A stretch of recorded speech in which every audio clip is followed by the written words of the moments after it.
Ladies and gentlemen, welcome back. We are taking a look at the Ruger Sfar.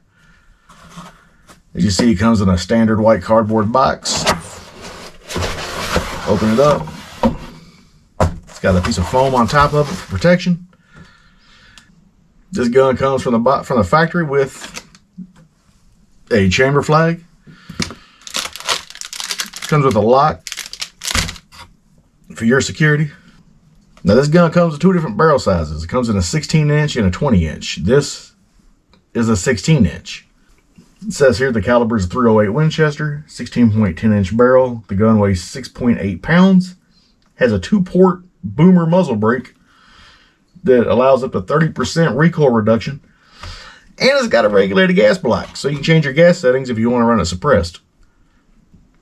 The Ruger Sfar comes with a 20-round P-mag. Alright, I had a few issues with the GoPro. For some reason it moved while it was where it was at.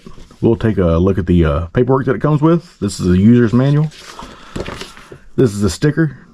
Come on, other gun companies, you gotta start giving us stickers. We love stickers. 20% off on your next shop Ruger thing. Not really want to say it because, you know, you can see it there. Bam. You get the Ruger sportswear and accessories, and there's some accessories you can get for this if you want to go online and get it, or you can just buy Magpul like the rest of the world. This has all your cleaning info, your how to take care of it info, how to get the muzzle brake off in case you want to put an adjustable or put a suppressor on it. Also comes with this. They want you to join the NRA. You can send that in and give them money, and yeah, I'd rather give it to somebody else. But yeah, we'll take it out and we'll do a comparison video between this and the 308 Tavor. And that should be a very interesting video, so stick around for that. We'll probably have that coming up in the next week or so.